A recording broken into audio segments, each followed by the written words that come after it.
We are waiting at the airport for our flight to an exotic and colorful country. Spain to India, and more exactly, the great nation, Maharashtra.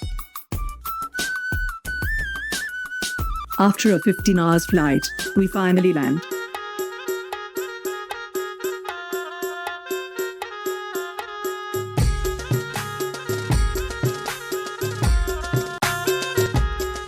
Mumbai, beautiful city, full of history.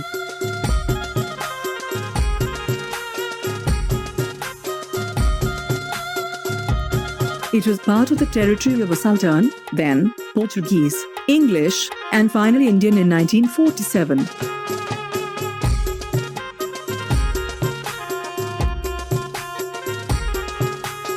Bombay is a seven-island city connected by bridges. With a lovely culture and traditions. Beautiful architecture and luxurious vegetation.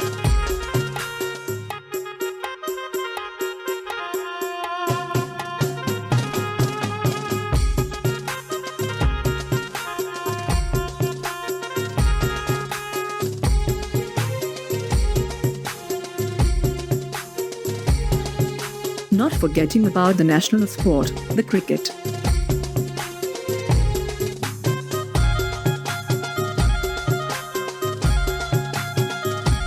But we are here for a different purpose, discovering an ancestral art. Hello everyone, namaskar.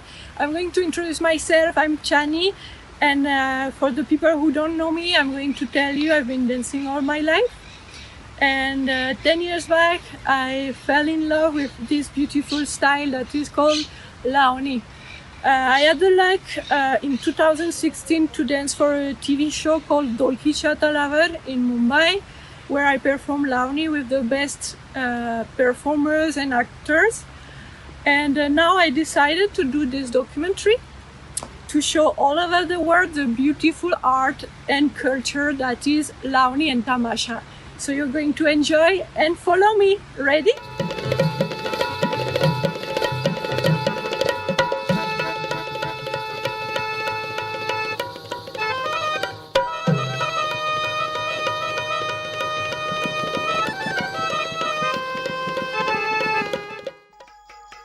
I'm going to one of the famous market in Mumbai, a very traditional district. We're looking for people to interview them. We want to know their opinion about Lavani. Lavani, according to Maharashtra, is beautiful. It has all the elegance and class for women, to a tradition to follow and excel in. It is practiced by women for their pleasure, and no one can stop them. Lavani nowadays is not as beautiful and classy as it was back in the days. We must spread this art far and wide. We continue looking for more people to interview, and we take the opportunity to visit a bit the market. It's very nice to see all the shops, the old women selling flowers wreaths, and the jewelries. Their traditions are lovely. You can definitely get lost in this labyrinth. But finally we met with the shop owner. Lavani is a folk art, beautiful and elegant in nature, and has a very significant presence in history. People who have the heart to preserve historical culture and virtue are the ones who can take this art forward. And looking for more people, we continue our adventure.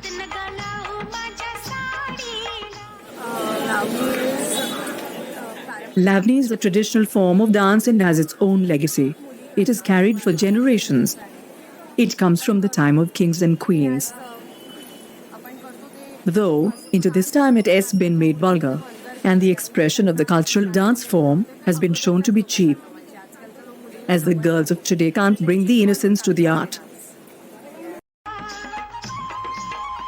Next to the market, we discovered a theatre.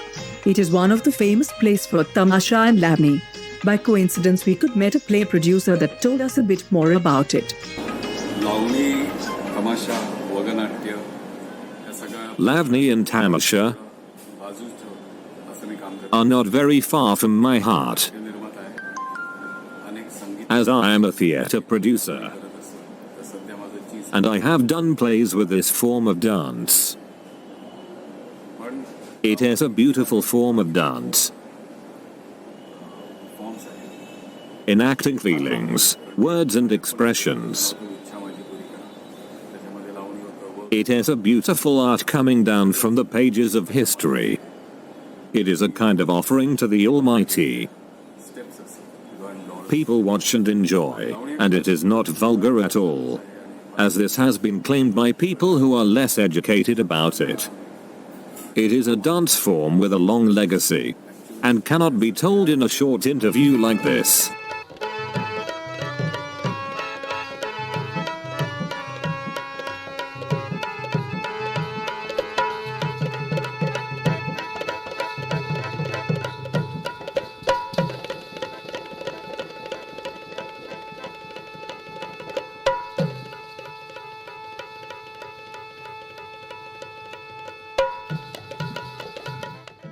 After meeting and interviewing the people on the streets of Mumbai, we are going now to the museum, Chhatrapati Shivaji Maharaj, to learn more about the history of Maharashtra.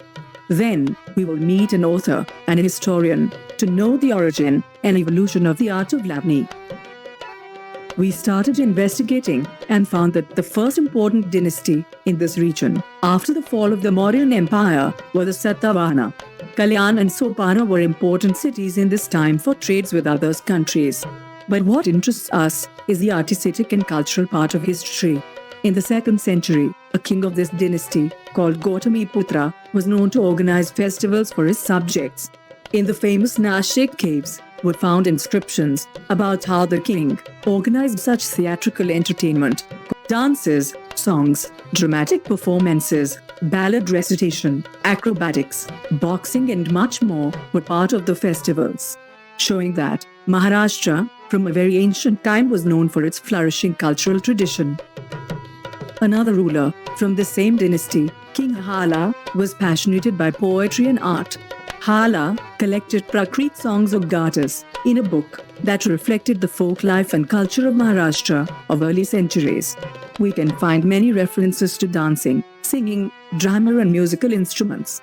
Some Gatas were about love and eroticism. They were called Rati Natak. And considering the erotic tone of Lavani, some scholars think that Gatas are the rudimentary stage of Lavani. It means that it could be the origin of this ancestral art. We have to wait until the 12th and 13th century to see the first writings on Lavani. We are under the dynasty of the Yadavas. And it is in the year 1290, with the poet San Naneshwar, that we see in many details how he describes the dance and drama, in many points very similar to the actual Lavani and Tamasha. In medieval period, Gana Bhajana, the performance and singing was branded as the work from the common community, from the lesser community. These Kolatis, Kolati and Dombari, they are basically acrobat community. They are playing on the rope, they were playing on the stick, lati, they were playing on the strength of dholki, drums, tasha, tabla, and they were wanderers. They were wandering from this village to one village to another village, one city to another city. And basically, they were living outside of the villages. That is Mad, Mada Murud, means a barren patch of land outside of the city or the village. So this community was a wandering community, acrobat community, and these folk dances, tamasha dances and Lavani came from this community, that is Dombaris and Kolatis. At the end of the 13th century and the beginning of the 14th, the Delhi Sultanate prevailed and Maharashtra was under Muslim influence for about 150 years. The word tamasha appears and has its origin in Persian language. When there was an invasion of Muslims in southern Maharashtra,